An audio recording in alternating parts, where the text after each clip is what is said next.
Sa ngalan ng Ama at ng Anak at ng Espiritu Santo. Sumainyo ang kapayapaan. Mga kapatid, sa atin pong pagdiriwang ng dakilang kapistahan ni Kristo bilang hari ng kasaysayan at ng ating buhay, aminin po muna natin ang ating mga kasalanan.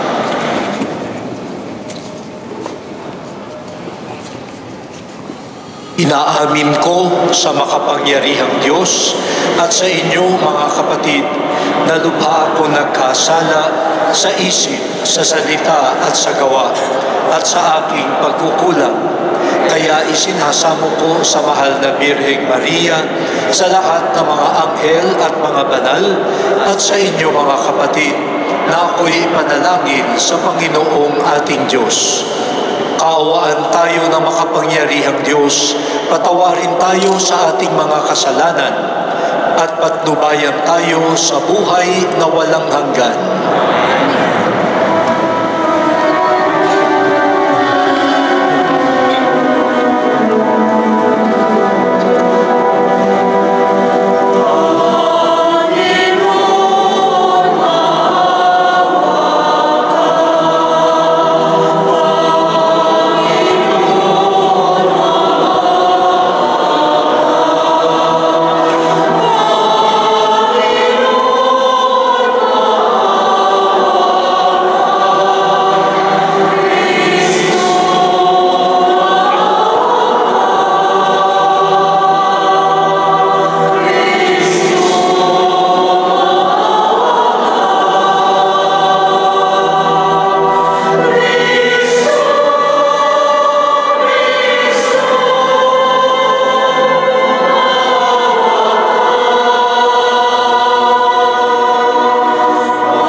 Papuri sa Diyos sa kaitaasan.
Manalangin tayo.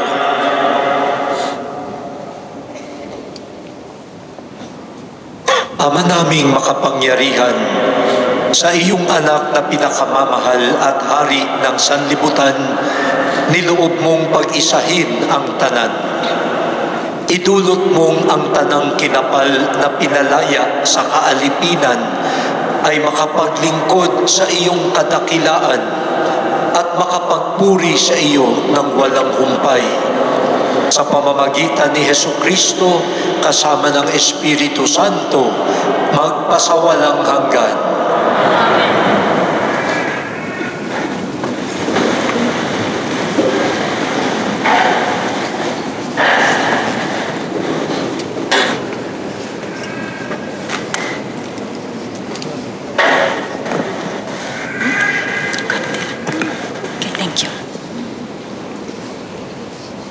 Pagbasa mula sa aklat ni Propeta Daniel. Samantalang ako'y namamahinga sa gabi, patuloy ang aking pangitain. Ang nakita ko naman ay isang tila taong nakasakay sa ulap. Bumaba ito at lumapit sa nabubuhay magpakailanman. Binigyan siya ng kapamahalaan, ng karangalan at ng kaharian. Siya ay paglilingkuran ng lahat ng tao, bansa at wika.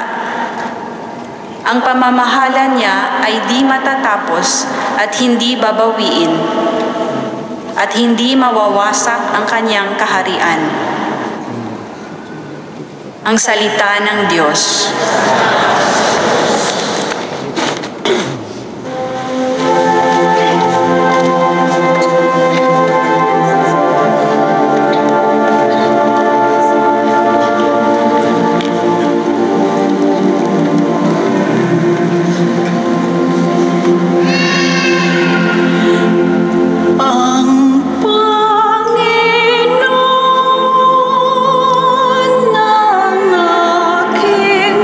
Pastor.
mula sa aklat ng pahayag.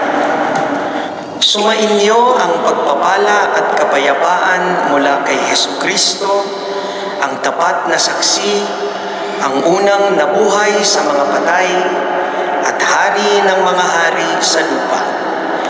Iniibig niya tayo at sa kanyang pagkamatay ay pinalaya niya tayo mula sa ating mga kasalanan. Ginawa niya tayong isang libing maharlika upang maglingkod sa Diyos at kanyang Ama bilang mga saserdote. Kay Hesukristo ang kapurihan at kapangyarihan magpakailanman. Amen.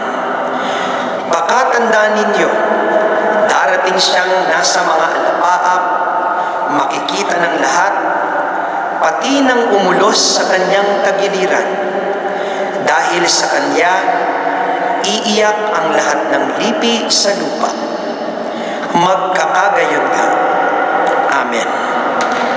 Ako ang Alpha at ang Omega, wika ng Panginoong Diyos na makapangyarihan sa lahat. Diyos sa kasalukuyan, sa nakaraan, at siyang darating. Ang salita ng Diyos. Tayo ay magsitayo bilang pagbibigay galang sa mabuting balita ng Panginoon. Hallelujah!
Sumainyo ang Panginoon. Ang mabuting balita ng Panginoon ayon kay San Juan.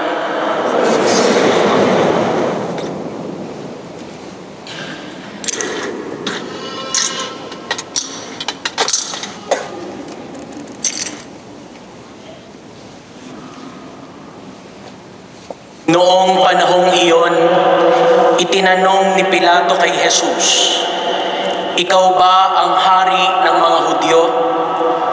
Sumagot si Jesus, "Iyan ba'y galing sa inyong sariling isipan o may nagsabi sa inyo?"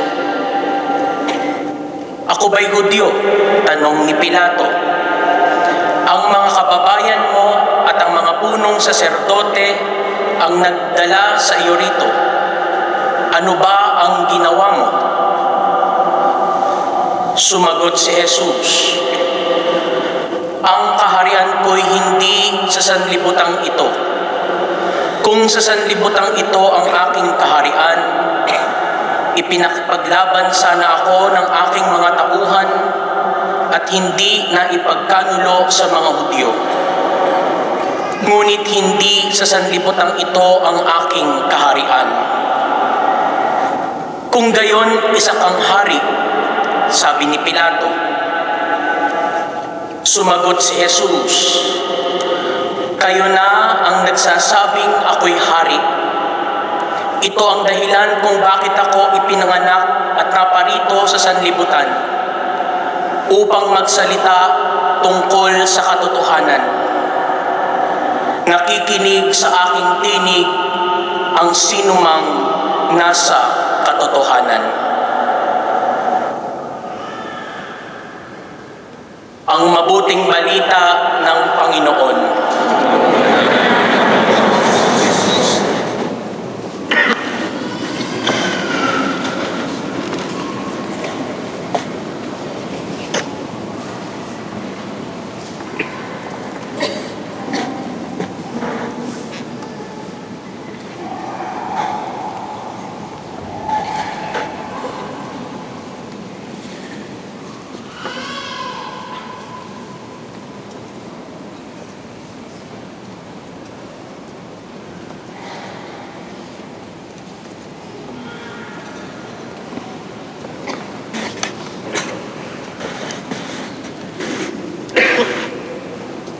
Ang ating pong pagtitipon sa hapong ito ay misa ng pasasalamat sa biyaya po na ibinibigay ng Diyos sa atin, lalo na po sa ating mga Pilipino. And we want to thank in a special way His Eminence, Cardinal Monterisi, the Archpriest of the Basilica of St. Paul outside the wall.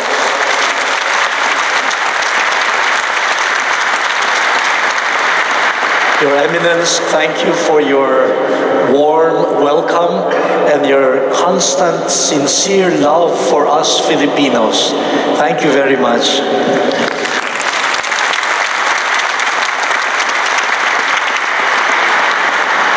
At nakakagulat po nung kami ay nagpo-prosesyon, ang daming pari na dumating at kapatid nating mga obispo, at nandito po siyempre ang akin pong hinalinhan sa Manila, ang kanyang pong kabunyi-bunyi-bunyi-bunyian na Cardinal Gaudencio Rosales.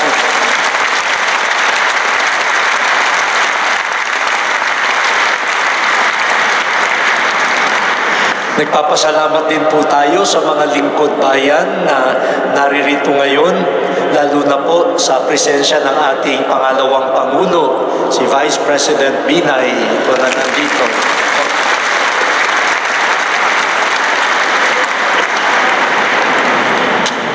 Siyempre po, malaki ho ang naitulong para maorganisa ang ating pong pagtitipon ng ating pong kasalukuyang ambassador sa Holy See, si Ambassador Mercy Tuason po. Salamat po. Andito rin po ang ating mga dating ambassadors to the Holy See, si Ambassador Tita de Villa, andito po. Si Ambassador Nida Vera, nandito din po. Nandito rin po ang ating ambassador sa Spain, si Ambassador Carlos Salinas at ang kanyang pong may bahay. Baka maubos ang oras ko sa humilya sa enumerate. At nandito ho si Senator Gordon, Rick Gordon. Ano pa ba? Kung meron ho kung hindi nabanggit, alam na ho ng Diyos na nandito kayo. Patapos na po ang taong liturhika ng ating simbahan. Ito ho ang huling linggo sa liturgical calendar ng simbahan. At sa susunod na linggo, simula na ng bagong kalendaryo, Advent na ho. Adbyento na sa isang linggo. At ayon po sa kalendaryo ng simbahan, ang pagtatapos ng taon ay inilalaan sa pagkilala kay Kristo bilang hari ng sanlibutan. Ang pagtatapos ng taon ay paalaala sa atin na ang ating kasaysayan bilang isa-isang tao at bilang isang sangkatauhan, harinawa ay magtapos at maging ganap sa paghahari ni Kristo. Subalit ang paghaharing ito ay hindi lamang natin inaasam-asam sa malayo pang hinaharap. Ito po ay nangyayari na. Tunay po siyang hari. At ang paghahari ng Diyos ay nasa piling na natin. Sa Ebanghelyo, sinabi na ni Jesus tuwiran kay Pilato. Si Jesus na nasa sakdal, si Jesus na dinakip sa salang pagpapanggap bilang hari ng mga Hudyo. Sinabi niya kay Pilato, ang aking paghahari ay hindi sa mundong ito. Kaya nagulantang si Pilato, so hari ka pala. Hindi itinanggi ni Jesus ang pagiging hari.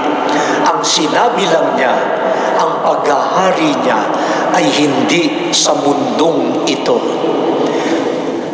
Paano inuunawa ni Jesus ang paghahari sa mundong ito? Sabi niya, kung ang paghahari ko ay sa mundong ito, ipaglalaban ako ng aking mga tauhan at hindi ako maipagkakanulo. Sa tingin ni Jesus, ang paghahari ng mundo ay nakabatay sa labanan. Matira ang matibay. At gamitin mo ang lahat ng nasa iyong poder para lumaban. At ang malungkot pa, sa pananaw ni Jesus, ginagamit ang puwersa, karahasan, lakas upang ipagkanulo ang iba, upang paratanganan ng hindi totoo, upang mahusgahan ng mali ang kapwa. Nakakalungkot naman kung ang paghahari ng mundo ay diyan nakapatay. Pero ang kanyang paghahari ay ang kabaligtaran. Ito yung paghahari na sinasabi ng propeta Daniel sa unang pagbasa, na mula sa langit at hindi mapapawi. Ito rin ang paghahari na nakita ni San Juan sa ikalawang pagbasa. Ang paghahari na walang hanggan na mula sa langit. At ano iyon? Ano ang walang hanggan? Pag-ibig. At ang pag-ibig ay nakabatay din sa katotohanan. Sabi ni Jesus, kaya ako naparito ay upang sumaksi sa katotohanan. Hindi siya magbubulaan para manira. Hindi siya gagamit ng lakas para mauna. Ang sa kanya, katotohanan at pag-ibig. At dahil ang Diyos ay pag-ibig at ang Diyos ay katotohanan, ang paghahari ni Kristo ay hindi matatapos dahil love is everlasting and truth will endure all odds. Ang maganda pa po, sabi sa ikalawang pagbasa, ang paghahari ni Kristo ay ibinabahagi sa atin. Tayo raw ay ginawa niyang a royal nation of priests. Tayo po ay nakikibahagi sa paghahari niya bilang mga lingkod ng Diyos. At kung lingkod ng Diyos, lingkod ng pag-ibig at katotohanan. Mga kapatid, sana po sa pagtatapos ng taon, kilalanin natin si Jesus bilang tunay nating hari at ang kanyang pamamaraan ang gamitin natin para lumaganap ang paghahari niya sa mundo. Pag-ibig, katotohanan. Ipakita natin sa mundo na siya ang ating hari at kabahagi tayo sa kanyang paghahari. At para po sa ating mga Pilipino, lalo na ho, tayo ngayong natitipon dito, nagulat ako, kaya pala nating punuin ang isang basilika. Talaga, kaya pa nating butuin. Sana po ang desire of our dear Eminence Cardinal Monterisi, hopefully this gathering will be followed by other gatherings of Filipinos during the Year of Faith, gatherings here in San Paulo. Sana po magtipon-tipon tayo dito muli itong taon na ito ng pananampalataya. Pero para po sa ating mga Pilipino, ibig ko lang pong magbigay ng ilang hamon kung saan natin magandang isabuhay at ipalaganap ang paghahari ng Diyos, paghahari ni Kristo, pag-ibig at katotohanan. Una po sa pamilya. Kilalang kilala tayo bilang mga taong nagmamahal sa pamilya. Ang mga pamilya po natin sana ay maging larawan talaga ng paghahari ng Diyos dahil wagas ang pag-ibig at nabubuhay sa katotohanan. Kaya yung mga pagbubulaan sa asawa, tigil na. Yung panloloko sa mga magulang ng mga anak, tigil na. Hindi yan paghahari ng Diyos sa katotohanan. At sabi nga ng isang kanta, ang tangi kong pag-ibig ay minsan lamang. Pag-ibig ay minsan dahil ibinibigay mong buo. Huwag niyong kakantahin yung sinabi ng iba, sana dalawa ang puso ko. Magiging dalawa ang pag-ibig mo. Pero dalawa nga, kalahati lang sa bawat isa. Hindi yan ang paghahari ng Diyos. Ang pag-ibig buo, kaya tangi. Ako po'y nagpapasalamat sa Diyos na hanggang sa ngayon po ay buhay at malakas ang aking mga magulang. At nandito po sila. At ang akin pong kapatid. Alam po ninyo, sa anuman ang mangyari sa buhay nyo, malungkot man, masaya, nagiging tunay na makahulugan kapag kapiling mo ang pamilya mo na nakikibahagi sa lahat ng dinaranas mo sa buhay. Ako. At marami pa ho akong mga kamag-anak dyan, no? Extended family. Kaya nagpapasalamat po ako sa kanila. Isa ho yan, no? Ikalawa po ang ating musika. Tayo po, siguro kaya tayo panangiti at kayang humarap sa iba't ibang mga dusa, mga iba't ibang hilahil, kaya nating umawit. Parang likas sa atin ang paghimig. At ang paghimig po ay isang uri ng paglabas sa sarili. Ang paghimig ay isang uri ng pagpapahayag ng kung ano ang malalalim sa ating puso.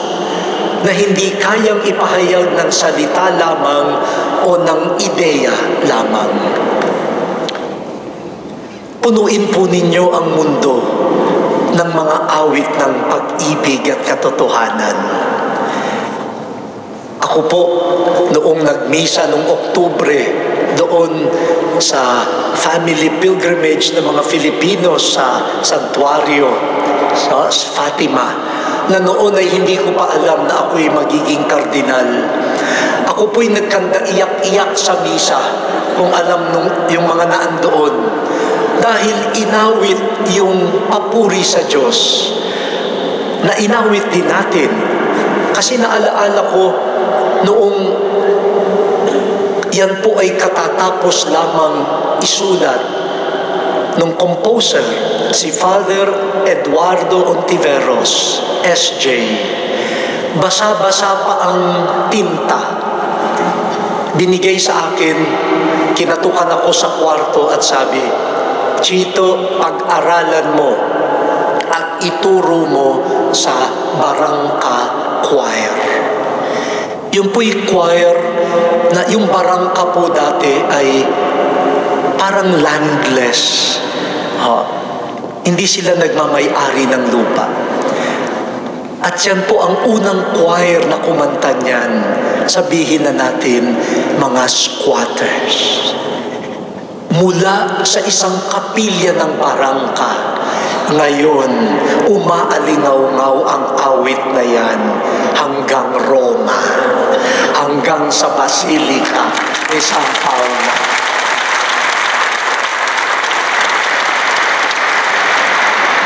Lumikha pa po tayo ng maraming awit. Kahit yung mga pang-iwi ninyo ng inyong mga anak, awit ng pag-ibig. Habang kayo nagluluto,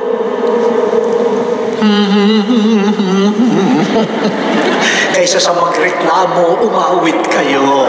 No? Habang kayo'y naglalaba, kaysa sa sama ng loob, umawit kayo. At sa mga estudyante, habang nag-aaral kayo, mag-aral. Yan ho, palagay ko, sabi nga po, nung isa pang composer, si Father Manuling Francisco, na naging estudyante ko naman, at siya po ay may doctorate in theology. Sabi niya sa akin, alam mo, Bishop, yung aking isinulat na thesis, malamang yung akin lang profesor at ilang interesado ang makababasa. Pero hindi ko mapigilan ang aking sarili pag naririnig ko yung kordero ng Diyos na ako ang may katha, na kahit saan humihingi ng awa ang nagsisimba bago tanggapin ang katawan ni Kristo. Isang awit ko, higit pa ang mararating kaysa sa isang thesis na aking sinulat, sabi niya. Kaya awit kayo, awit po tayo. At panghuli po, na daan ng paghahari ni Kristo ay ang ating pananampalataya. Ito po ang ating kayamanan bilang mga Pilipino. Marami po tayong pinagdaanan at pinagdadaanan pa. Pero nakapagtataka, hindi hulubos maisip ng ibang tao na may mga kilalang Pilipino at nakarating na rin sa Pilipinas. Naalaala ko po ang isang Singaporean na pumunta sa isang napakahirap na lugar sa atin. Sabi niya po, unang araw pa lang, ang tanong niya sa sarili niya, bakit itong mga bata na halos walang damit at ang dumi-dumi ay nakangiti? Bakit yung tinirhan niyang bahay, yung mag-asawa na may-ari, napakaliit na bahay, pero ang unang tanong sa kanya, ano ang gusto mong kainin mamaya? Na hindi raw tinatanong ng kanyang mga magulang sa kanya. Sabi niya, ano ang nagpapangiti? Ano ang nagpapabuti sa mga Pilipino? At pagkatapos ng 3 buwan, sabi niya, pananampalataya. Kung nasaan si Kristo at nananalig kay Kristo, kayang magmahal, kayang makita ang katotohanan, kapwa-tao ito, kailangang kalingain. Kaya po, magsama-sama po tayo sa pagpupuri at hindi lamang pagpupuri kundi pagpapasailalim kay Jesus. Maganda ang kanyang paghahari at binigyan niya tayo ng mga maaaring gamitin panimula para ang kanyang paghahari ng pag-ibig at katotohanan ay lumaganap sa pamamagitan natin.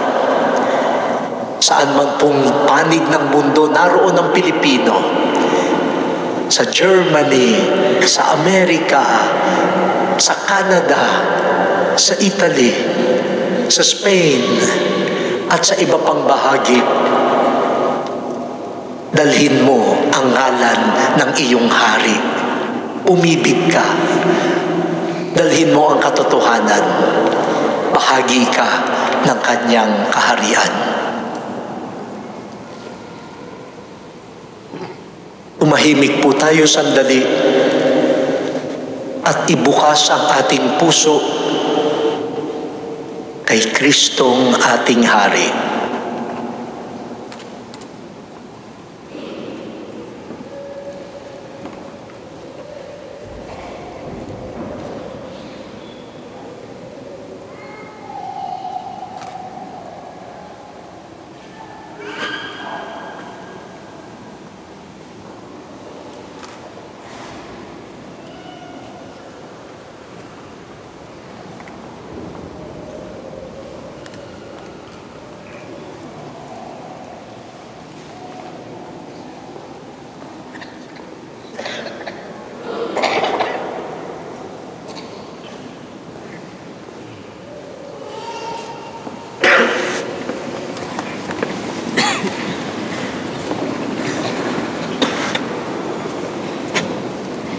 Sumasampalataya ako sa Diyos Amang makapangyarihan sa lahat, na may gawa ng langit at lupa. Sumasampalataya ako kay Jesucristo, iisang anak ng Diyos, Panginoon nating lahat. Nagkatawang tao siya, lalang ng Espiritu Santo. Ipinanganak ni Santa Mariang Birhen, pinagpakasakit ni Poncio Pilato, ipinako sa krus, namatay, inilibing, nanaog sa kinaroroonan ng mga yumao, nang may 3 araw na buhay na mag-uli, umakyat sa langit, naluluklok sa kanan ng Diyos Amang makapangyarihan sa lahat. Doon magmumulang paririto at uukom sa nangabubuhay at nangamatay na tao. Sumasampalataya naman ako sa Diyos Espiritu Santo, sa banal na simbahang Katolika, sa kasamahan ng mga banal, sa kapatawaran ng mga kasalanan, sa pagkabuhay na muli na nangamatay na tao, at sa buhay na walang hanggan. Amen. Mga minamahal kong kapatid, dumalangin tayo sa Ama na pagpag-alabin niya sa pag-ibig ang ating mga puso. Ang pagdulog natin naway magpahayag ng ating pagtitiwala sa kanyang pag-ibig at pagkalinga. Sa bawat kahilingan, ang atin pong itutugon. Panginoon, dinggin mo ang aming panalangin. Panginoon, dinggin mo ang aming ang mga pinuno ng simbahan naway masigasig at italaga ang kanilang mga sarili sa pagpapalaganap ng paghahari ng Diyos. Manalangin tayo sa Panginoon. Panginoon, dinggin mo ang aming panalangin. Ang mga pinuno ng ating bayan ay maging tapat sa kanilang tungkuling maghatid ng katarungan, kapayapaan, at kaunlaran sa lipunan. Manalangin tayo sa Panginoon. Panginoon, dinggin mo ang aming panalangin. Ang mga dukha at nangangailangan naway makadama ng ating pagkalinga at pag-aaruga. Manalangin tayo sa Panginoon. Panginoon, dinggin mo ang aming panalangin. Ang mga mga may sakit, naway makaranas ng pag-ibig ng Diyos sa pamamagitan ng pagmamahal ng mga nagmamasakit sa kanila. Manalangin tayo sa Panginoon. Panginoon, dinggin mo ang aming panalangin. Tayo naway mamuhay sa ganap ng pagsunod sa kalooban ng Diyos at pagmamahal sa kapwa. Manalangin tayo sa Panginoon. Panginoon, dinggin mo ang aming panalangin. Ang mga tapat na yumaon naway makibahagi at magpawawagi ni Kristo laban sa kamatayan. Manalangin tayo sa Panginoon. Panginoon, Dinggin mo ang aming panalangin. Ama naming mapagkalinga, dinggin mo ang panalangin ng bayang nananalig sa iyo. Patatagin mo kami sa pananampalataya, pag-ibig at pag-asa. Inihiling namin ito sa pamamagitan ni Kristong aming Panginoon. Amen.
Manalangin kayo mga kapatid upang ang paghahain natin ay kalugdan ng Diyos Amang makapangyarihan.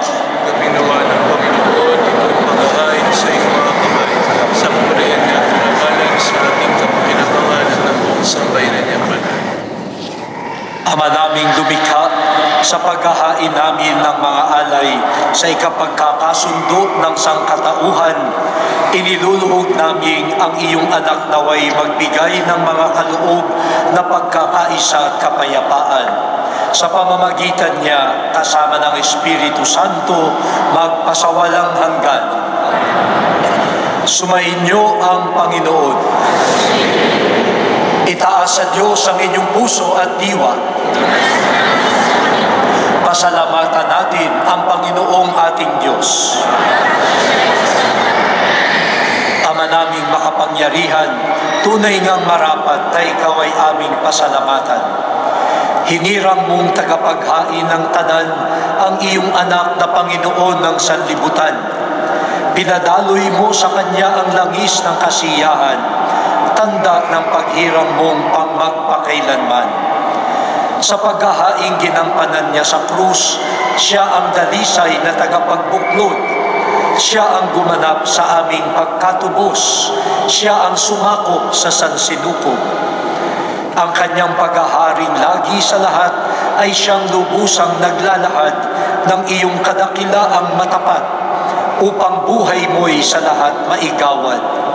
Sa paghahari niya, lahat ay hinahatian sa iyong kagandahang loob at kabanalan, sa iyong dangal at kapayapaan.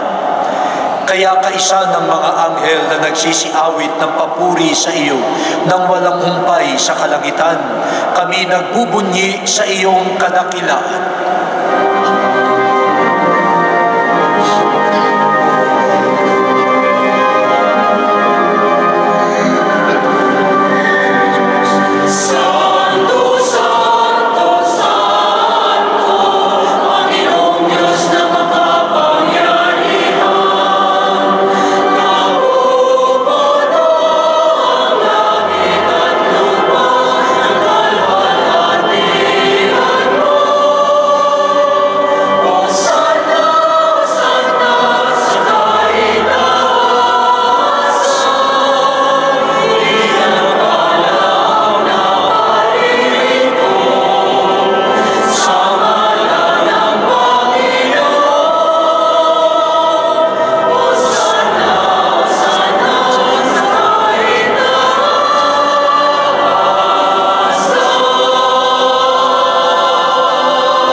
Ama naming banal, ikaw ang bukal ng tanang kabanalan. Kaya't sa pamamagitan ng iyong Espiritu, gawin mong banal ang mga kaloob na ito, upang para sa amin maging katawan at dugo ng aming Panginoong Hesukristo. Bago niya pinagtiisang kusang loob na maging handog, hinawakan niya ang tinapay, pinasalamatan kanya, pinaghati-hati niya iyon, iniabot sa kanyang mga alagad at sinabi, "Tanggapin ninyong lahat ito at kanin. Ito ang aking katawan na ihahandog para sa inyo."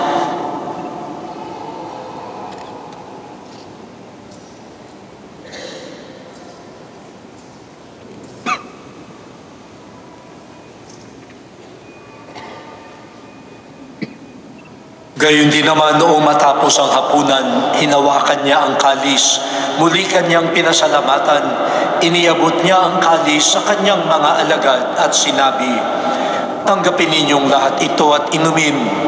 Ito ang kalis ng aking dugo, ng bago at walang hanggang tipan, ang aking dugo na ibubuhos para sa inyo at para sa lahat, sa ikapagpapatawad ng mga kasalanan.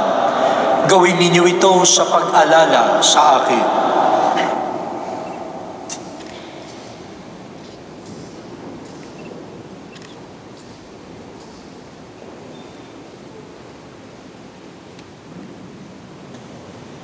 Ipagbunyi natin ang misteryo ng pananampalataya.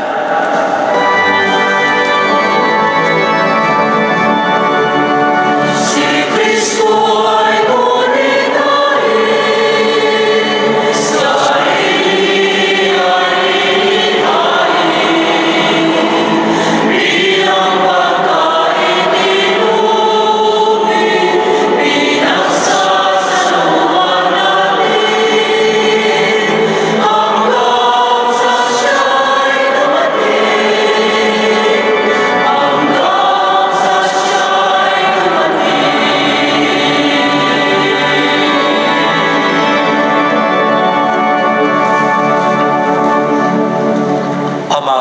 ginagawa namin ngayon ang pag-alala sa pagkamatay at muling pagkabuhay ng iyong anak. Kaya't iniaalay namin sa iyo ang tinapay na nagbibigay buhay at ang kalis na nagkakaloob ng kaligtasan. Kami nagpapasalamat dahil kami iyong minarapat na tumayo sa harap mo para maglingkod sa iyo. Isinasamo namin kaming magsasalo-salo sa katawan at dugo ni Kristo ay mabuklod sa pagkakaisa sa pamamagitan ng Espiritu Santo.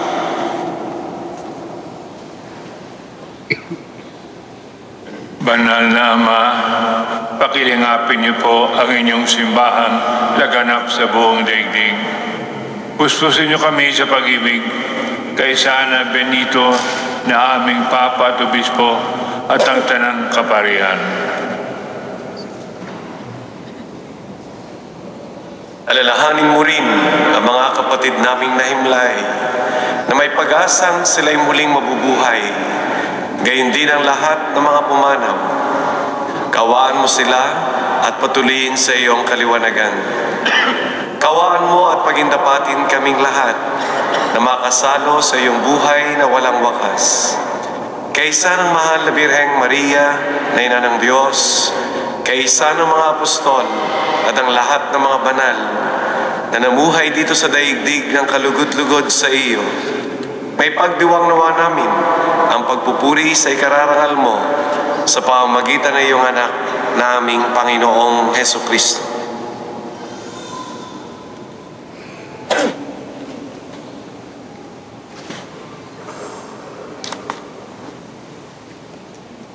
Sa pamamagitan ni Kristo, kasama niya at sa Kanya, ang lahat ng parangal at papuri ay sa iyo, Diyos Amang makapangyarihan, kasama ng Espiritu Santo, magpasawalang hanggan.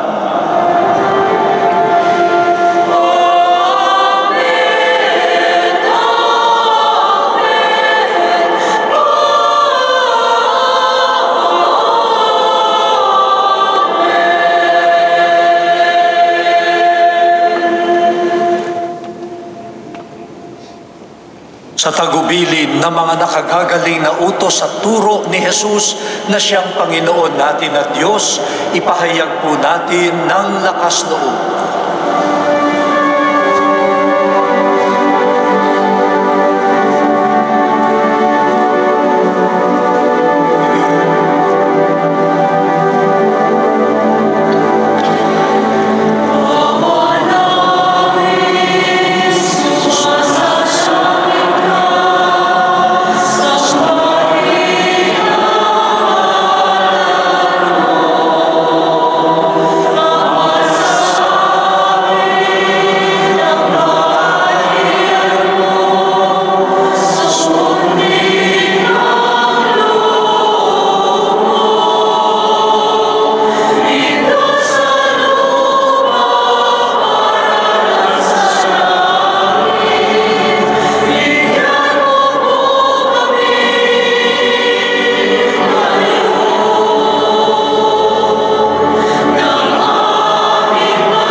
Hinihiling namin kami adya sa lahat ng masama, pagkalooban ng kapayapaan araw-araw, iligtas sa kasalanan at ilayo sa lahat ng kapahamakan, samantalang aming pinananabikan ang dakilang araw ng pagpapahayag ng tagapagligtas naming si Jesucristo.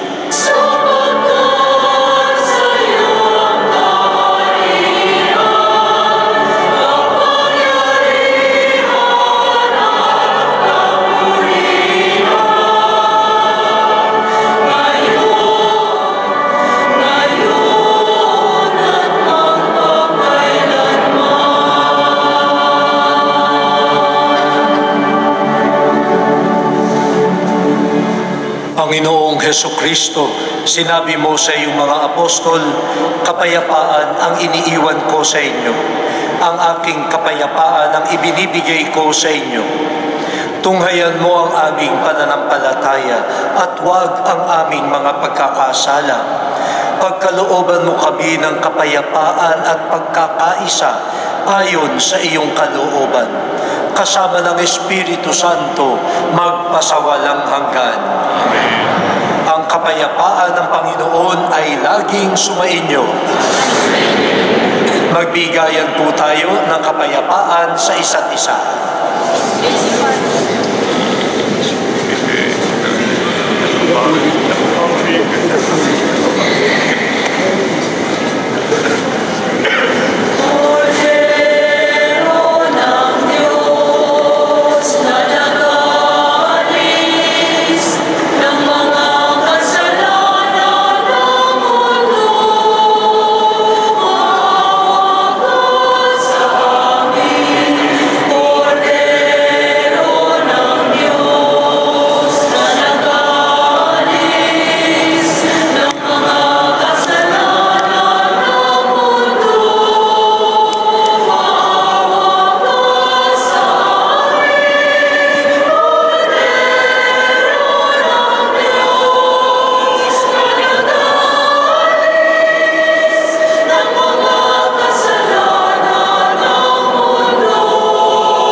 Ito ang kordero ng Diyos.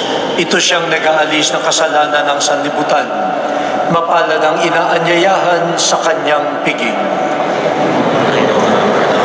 Dapat patuloy ngunit sa isang salita mo lang ay gano'n.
Manalangin tayo.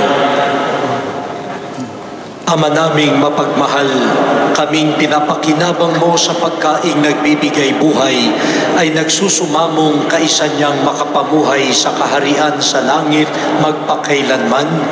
Pakundangan sa karangalang sundin ang mga kautusan ng Haring si Kristo sa sanlibutan. Sa pamamagitan niya kasama ng Espiritu Santo magpasawalang hanggan.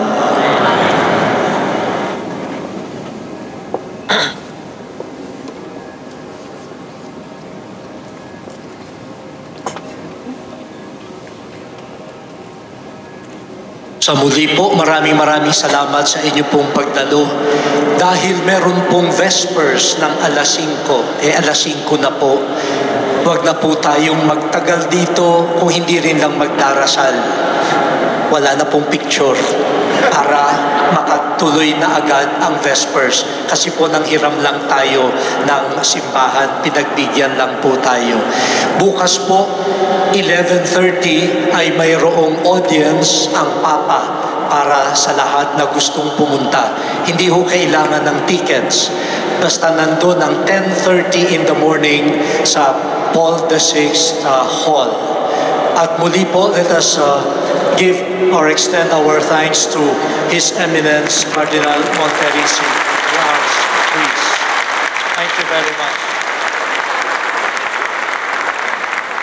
Sumainyo ang Panginoon.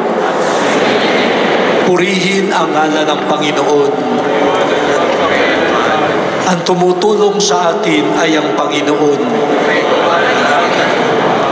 Pagpalain nawa kayo ng butihin at makapangyarihang Diyos, Ama, Anak, at Espiritu Santo. Humayo kayong taglay ang kapayapaan upang ang Panginoon at ang kapwa ay mahalin at paglingkuran.